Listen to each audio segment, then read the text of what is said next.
Hello, people. How's it going? Hopefully, I'm not going to have volume problems like I did in the last video. I'm assuming it went, but anyway, I'm assuming it went through. But anyway, at the moment, I'm stopped in the middle of watching the movie. Getting picket charges about the Booker. I like history. Okay, and I don't claim to be a great history teacher or a great historian. I'm an amateur historian who likes history, who likes the Civil War history, who likes to talk about it the best he can. But that said, and clarified, this chair is going to drive me nuts. Gettysburg is fascinating. It is one of the bloodiest. It is the bloodiest battle of the Civil War. It is probably the most famous battle of the Civil War. I'm going to probably do a different review of the movie again because I do like the movie. That's why I'm watching it. But anyway, Gettysburg. I know a lot of historians like to say that it was the turning point of the war. Not well, it was, but it wasn't. It wasn't. This isn't the one how they describe it. I think even if Lee had won, he would still have less of an army, and Meade would still be able to supply more troops. And besides, Vicksburg was about to fall on the 4th of July. So it would have made it prolong the war a little bit. It wouldn't have ended the war for the Confederacy. Part of the reason General Lee went into the North was to relieve the South of basically the war had all pretty much been fought in the South. I mean, the southern states. It really had been. Most of the war has been fought there, other than Antietam.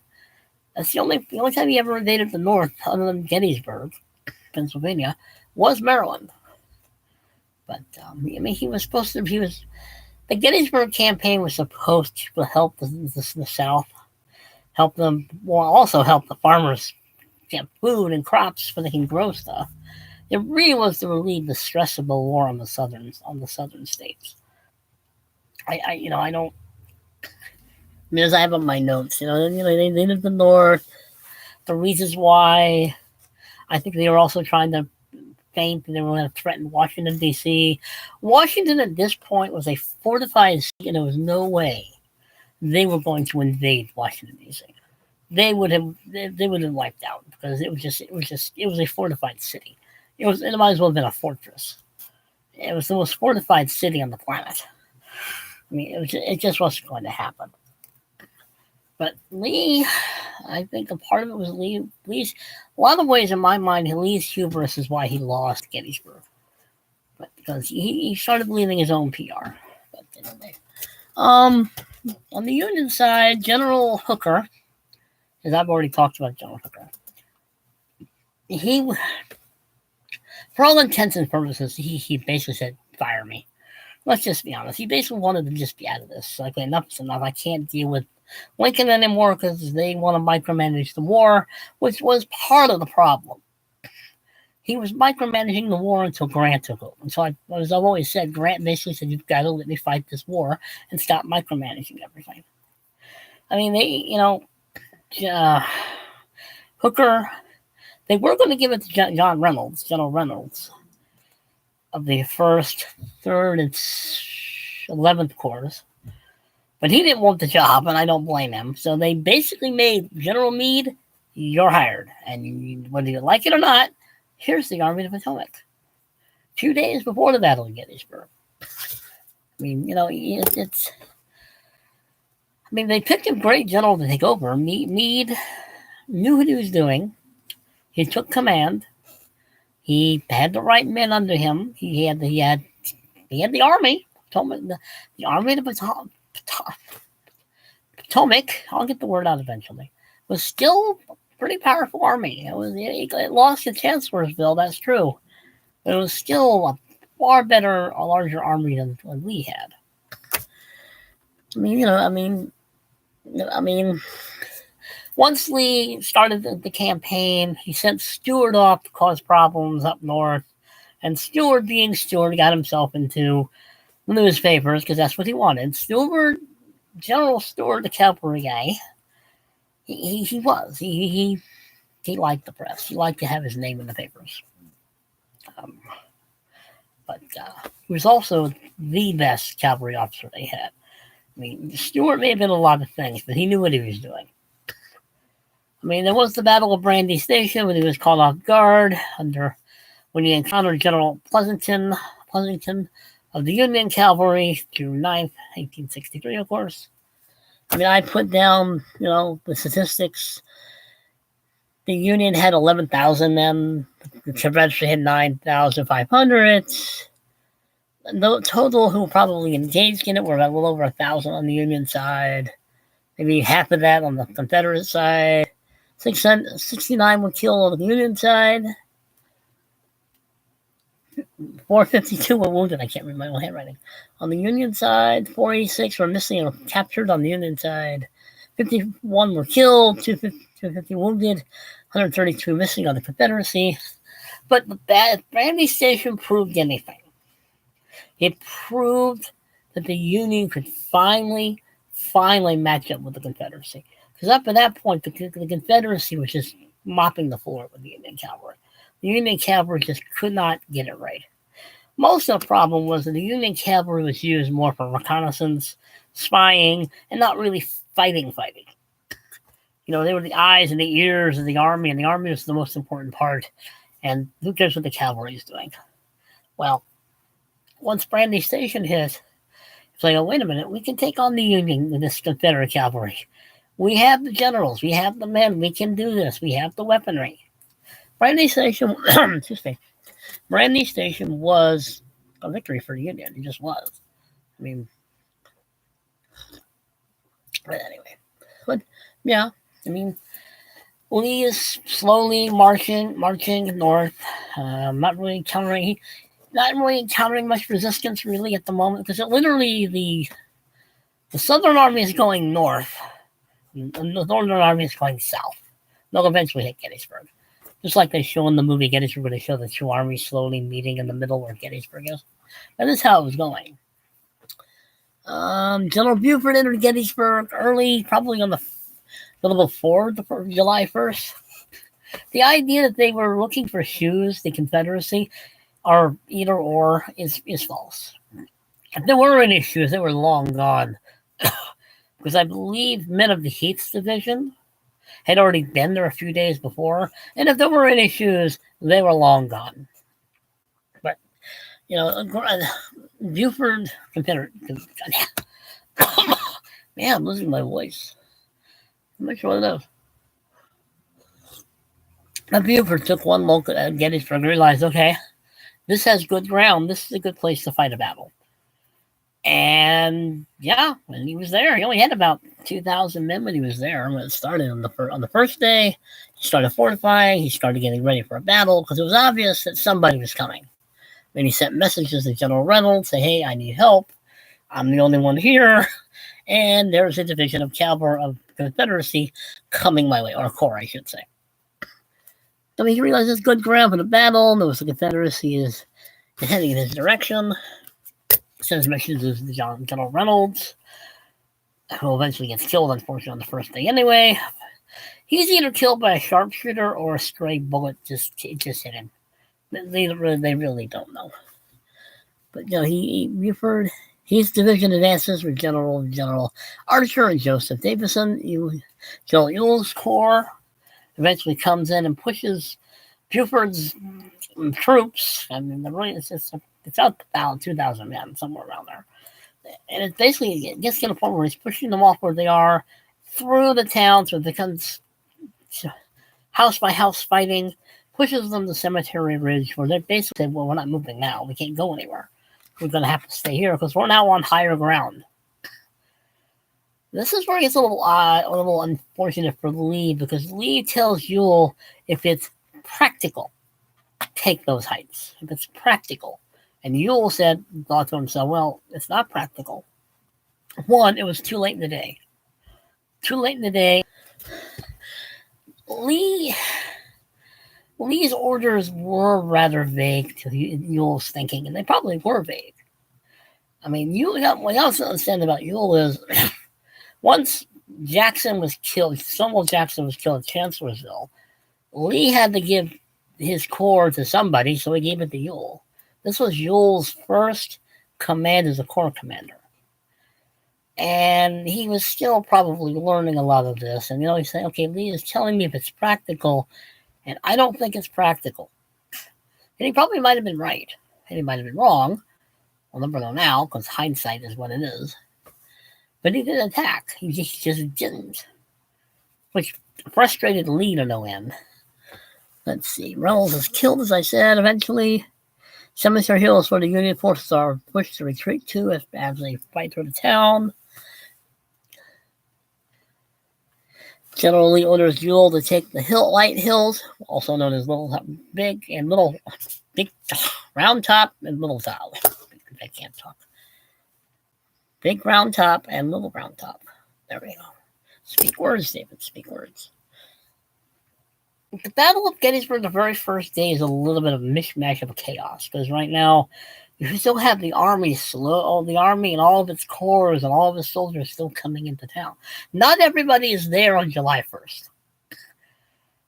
Buford's delaying action and standing there and resistant and fighting the best he can and doing it and following the orders of Reynolds and everything else really was a very, very important thing on the first day. It could have been wiped down the first day of Gettysburg, July 1st. But Buford's calm, cool, and collective nature, he held his ground. And yeah, he retreated to Cemetery Ridge because it was higher. They fought for the high ground, which is, in battles, that's what you want. You want the high ground. Let's see. At the end of the first day, the Confederacy literally is a fishhook. So if you look at their lines, it's a fishhook, which is why it's called the fishhook. It's on Little Round Top and Big Round Top. And Cemetery Ridge. Where is General Stewart all this time? Because General Stewart is the eyes and ears of the army. And Lee is wondering, where is General Stewart? Well, General Stewart is up north doing who knows what. Stewart will get there eventually on the second day. Well, later in the day on the second day. But I'll do that later. But a lot of ways, General Stewart was just obeying orders. He was told, go out there and cause problems. Keep an eye out, find out what's going on. And in a lot of ways, Lee really just didn't know what I'm sorry. I know people love General Lee, and I think he's this great commander. He was good when he had an army that was good. When he wasn't up against generals who didn't know what they were doing or didn't want to do anything, he was very good. But at Gettysburg, he made a lot of mistakes. A lot of orders that just were not clear to the people he gave them to. I mean, Buford was told, hold this ground, do not move. He stayed in Gettysburg. He was in Gettysburg still. Even though he went from Cemetery Ridge, he held his ground and said, I'm not moving from this spot. We cannot move from this spot. This is very good ground to fight a battle. That's what he told General Meade once Meade got there. Or Hancock. I think it was Buford or Meade. Or Hancock, sorry. Hancock will get there eventually. I'm sure there are some people who just love General Hancock. And he is great. And Hancock was superb. He was that, but he wasn't there yet. But Buford saved it from being a disaster. Mainly because he knew how to use men. He knew how to use his cavalry and his foot soldiers. He kept everything in order. He retreated to higher ground, as I keep saying. He kept order and discipline. Meanwhile, Confederacy's army is slowly coming into Gettysburg. Not even half the army was there yet in Gettysburg yet on the first day. Harrison, in the movie they showed us the spy Harrison. He was an actual person, by the way. Harrison was an actual person. He was an actual actor and an actual person. So the character of Harrison the spy was actually true. So was the Englishman who's there, Fremantle, because I have his diary right over there. And on the third day, I will do books. I will show books that I think might be interesting. But Fremantle was a real person. He shouldn't have been there. He lied about why he was there, but he was there. But yeah, the Battle of Gettysburg is interesting. The personalities were interesting. I mean, Buford was a very good general. He should have been promoted before he died in December of 1863. Mule did what he thought was the right thing to do. He did what he thought was practical, whether Lee liked it or not. And Lee didn't listen to Longstreet and said, we really shouldn't fight here. This is not a good idea to fight here. Stuart may have had his orders, but he also should have been a little better. I see, part of my thing with Lee when it comes to the Battle of Gettysburg is slowly over the 3 days you begin to realize that Lee really started believing his own PR. Started really believing he was invincible. Started really believing he could never lose. Hubris is why Lee lost eventually. Well, one of the reasons he lost anyway. Gettysburg is a fascinating battle. The Gettysburg campaign is, why it happened, why he was going there. First, the people who were there in the beginning. Because, Meade is a great general. He lasts until the end of the war. He commands the Army of the Potomac until the end of the war. And he's never fired. As much as Lincoln complained after the Battle of Gettysburg, why didn't you pursue him? Because my army was literally not in any condition to fight anybody, and let alone with Lee's. This is the problem. Part of the problem I think Hooker had, a lot of the other generals had too, was Lincoln was micromanaging the war. He was trying to micromanage. And it was like, which is why Grant said, look, I'll take the job, but you've got to stay out of my way. You've got to let me fight this war. You've got to let me win it. But once Lincoln said, okay, leave him alone, people. Leave him alone, Halleck. Let him fight. But Meade was a very good general. He really was. He was also from Pennsylvania. He was from Pennsylvania. I believe Reynolds was too, I think. I'd have to check.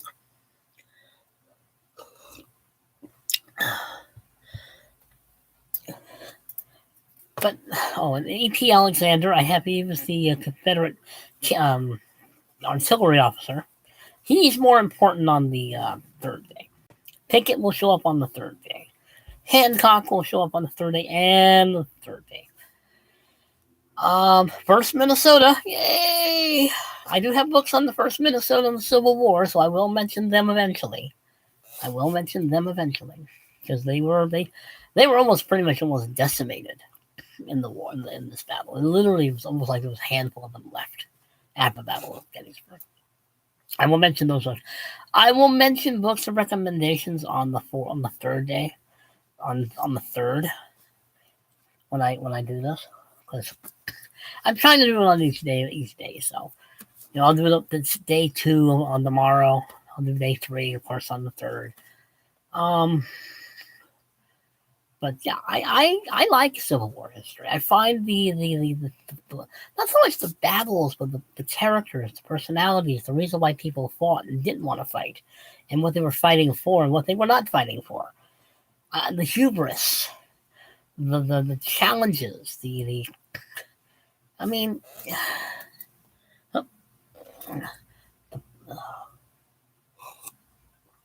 thirsty a lot lately. I don't know.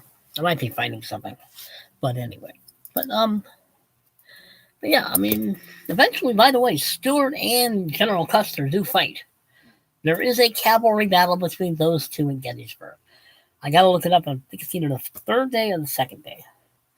Well, it has to be the third day because Stuart doesn't arrive until later in the second day. But,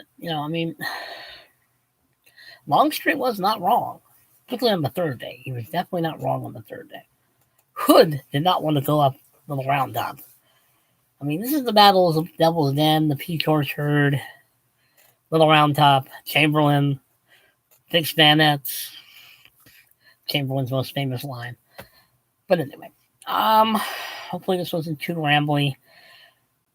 It really was a lot of mess and chaos and organization and figuring out what's going on the first day. It was a lot of confusion. Where were the different corps coming from? Where was the Confederacy fully coming from? Where's the Union coming from? Who's in charge? Who's not in charge? Once Reynolds was shot, who's in charge? What fell on it fell onto if I remember correctly, it was Buford. He had to take over. I mean, I won't check, of course, but I'm pretty sure it was Buford. But yeah, I find it. I find the personalities interesting. I find the history of it interesting. I just do. I know a lot of people don't like war history because they say, oh, it's killing. Yeah, it's called fighting for something. A lot of them didn't fight for slavery. A lot of them did. Chamberlain certainly was fighting for fighting against slavery. A lot in the South were fighting for slavery, whether they want to admit to it or not. But yeah, there are books out there on Buford, and there are books up on Reynolds. I just can't find them right now. I've seen them a long time ago, but I know they exist. But as I keep saying, on the 3rd, I will do books, and I will show different books that are worth reading and about the Battle of Gettysburg and some of the personalities. I got enough of them. But anyway, I think I've been rambling for 29 minutes now. But yeah, the Gettysburg campaign is fascinating. It is interesting because I think Lee convinced himself and he convinced Jefferson Davis of something that just was not going to pan out, no matter what the outcome of the actual Battle of Gettysburg. Oh, excuse me. Getting chubby. That's my problem. I'm getting chubby. But yeah. But yeah, I will do day 2 tomorrow. I'm going to do something else later today, too, on something else, but I will do day 2 of Gettysburg tomorrow. I got to make out my notes. Better notes than this. But anyway. And hopefully the volume works on this time, because yesterday when I did one, the volume didn't work.